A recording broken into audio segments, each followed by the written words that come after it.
à Daloa, chef-lieu du Haut-Sassandra. Voici une école où certains élèves, à l'heure du déjeuner, répètent les mêmes gestes. Se laver les mains à tour de rôle. Passage obligatoire pour accéder à cette salle, transformée en réfectoire. Pour cette année, ils sont 180 filles et 20 garçons inscrits de la 6e à la 3e qui bénéficient ici d'un appui alimentaire. Au menu ce jour-là, de l'attiéké et du poisson frit, le célèbre garba servi aux enfants. Merci, Tanti. Comme la jeune Pascaline en classe de 6e. Après l'obtention de son certificat d'études primaires, la jeune fille quitte ses parents vivant dans un village aux alentours pour s'installer chez son oncle, ici à Daloa. Mais ce domicile se trouve à 7 km de l'école. Pour elle, les allées et venues sont difficiles à effectuer à la pause. Elle est alors sélectionnée pour cette cantine au sein de son établissement. On mange tout le temps, de lundi au vendredi.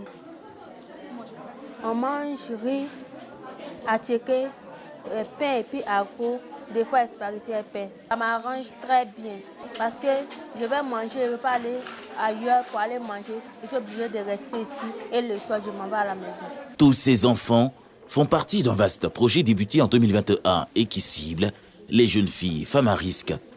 Le projet d'autonomisation des femmes et le dividende démographique dans le Sahel baptisé SWED. Ceux-ci font partie de la phase 2 lancée le 9 avril 2022 à Korogo dans le nord du pays. Pour faire à manger aux élèves de cette école, des tantines, toutes des femmes de la communauté qui ainsi peuvent contribuer à l'éducation de ces enfants tout en ayant une activité génératrice de revenus. Nous disons sincèrement merci au président de la République et son gouvernement. Nous disons merci aussi à Madame la ministre de l'Éducation nationale. Nous disons sincèrement merci à Suède qui fait à manger à nos enfants. Vraiment, nous sommes dans la joie parce que ça pouvait aller ailleurs. C'est une grâce. Comment vous allez les filles? Ces jeunes filles, tout comme la poignée de garçons, profitent ici d'une forme de filets sociaux qui consiste à les rendre moins vulnérables, mais aussi à soutenir les parents. Bien que toutes les filles de l'école auraient aimé participer à cette activité, nous avons pris des critères de vulnérabilité. D'abord, on peut prendre une petite, par exemple, qui est ici, en ville, sans ses parents. La plupart de nos élèves qui sont ici, il y en a qui viennent des campements. Et donc, les parents leur permettent de louer une maison ici. Et quelquefois, elles sont sans adultes avec elles. Donc, elles sont obligées de se débrouiller pour manger et tout ça. Donc, on regarde la distance par rapport à l'école.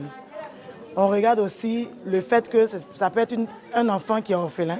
Ça peut être aussi un enfant dont les parents n'ont pas grand-chose à la maison. L'ambition du gouvernement ivoirien est de maintenir les jeunes filles à l'école, du moins jusqu'à l'obtention de leur BEPC, pour les rendre plus autonomes. 212 établissements retenus sur toute l'étendue du territoire bénéficient du projet SWED. Pour cette seconde phase, ce sont 800 000 jeunes filles et femmes qui ont été encadrées. Le projet SWED porte, en dehors de l'appui alimentaire, sur d'autres projets en faveur de l'autonomisation de la femme.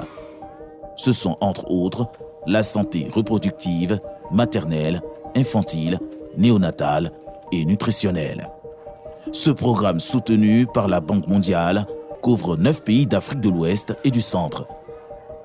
En Côte d'Ivoire, il est mis en œuvre par une unité de coordination placée sous tutelle du ministère de la Cohésion nationale, de la Solidarité et de la lutte contre la pauvreté.